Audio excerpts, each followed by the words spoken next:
ಹಾವೇರಿ ಜಿಲ್ಲೆಯ ಹಾನಗಲ್ನಲ್ಲಿ ವಂದೇ ಮಾತರಂ ಗೀತೆಗೆ ಅಗೌರವ ತೋರಿಸಲಾಗಿದೆ ಎಂದು ಆರೋಪಿಸಿ ಬಿಜೆಪಿ ಯುವ ಮೋರ್ಚಾ ಕಾರ್ಯಕರ್ತರು ಪ್ರತಿಭಟನೆ ನಡೆಸಿ ಘಟನೆಯ ಬಗ್ಗೆ ಆಕ್ರೋಶ ವ್ಯಕ್ತಪಡಿಸಿದ್ದಾರೆ.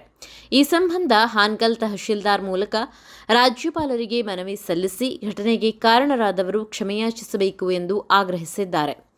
ಮನವಿಯಲ್ಲಿ ವಂದೇ ಮಾತರಂ ಕೇವಲ ಗೀತೆಯಲ್ಲ, ಅದು ದೇಶಭಕ್ತಿ, ರಾಷ್ಟ್ರೀಯತೆ ಹಾಗೂ ಭಾರತದ ಸ್ವಾತಂತ್ರ್ಯ ಹೋರಾಟದೊಂದಿಗೆ ಆಳವಾಗಿ ಬೆಸೆದುಕೊಂಡಿರುವ ರಾಷ್ಟ್ರೀಯ ಭಾವನೆಯ ಸಂಕೇತವಾಗಿದೆ ಎಂದು ಬಿಜೆಪಿ ಯುವ ಮೋರ್ಚಾ ತಿಳಿಸಿದೆ. ಇಂತಹ ಪವಿತ್ರ ಗೀತೆಗೆ ಅಗೌರವ ತೋರಿಸುವುದು ದೇಶದ ಜನರ ಭಾವನೆಗಳಿಗೆ ಧಕ್ಕೆ ಉಂಟು ಮಾಡುವ ಕೃತ್ಯ ಎಂದು ಆರೋಪಿಸಲಾಗಿದೆ. ಈ ಕುರಿತು ಮಾತನಾಡಿದ ಮಾಜಿ ಶಾಸಕ ಶಿವರಾಜ್ ಸಜ್ಜನ್, ವಂದೇ ಮಾತರಂ ಸ್ವಾತಂತ್ರ್ಯ ಹೋರಾಟದ ಸಂದರ್ಭದಲ್ಲಿ ಜನರಲ್ಲಿ ದೇಶಭಕ್ತಿಯ ಭಾವನೆ ಮೂಡಿಸಿದ ಪ್ರಮುಖ ಸಂಕೇತವಾಗಿದೆ. ಇಂತಹ ಗೀತೆಗೆ ಅಗೌರವ ತೋರಿಸುವುದನ್ನು ಯಾವುದೇ ಕಾರಣಕ್ಕೂ ಒಪ್ಪಲು ಸಾಧ್ಯವಿಲ್ಲ.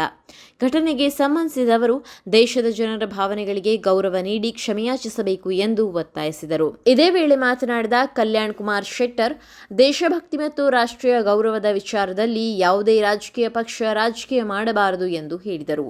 ವಂದೇ ಮಾತರಂಗೆ ಅಗೌರವ ತೋರಿಸಿರುವ ಆರೋಪದ ಬಗ್ಗೆ ಕಾಂಗ್ರೆಸ್ ನಾಯಕರು ಸ್ಪಷ್ಟನೆ ನೀಡಬೇಕು ಎಂದು ಆಗ್ರಹಿಸಿದರು.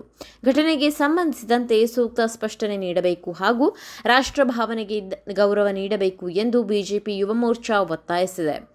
ಮನವಿ ಸಲ್ಲಿಸುವ ಸಂದರ್ಭದಲ್ಲಿ ಬಿಜೆಪಿ ಮುಖಂಡರು, ಯುವ ಮೋರ್ಚಾ ಪದಾಧಿಕಾರಿಗಳು ಹಾಗೂ ಕಾರ್ಯಕರ್ತರು ಉಪಸ್ಥಿತರಿದ್ದರು.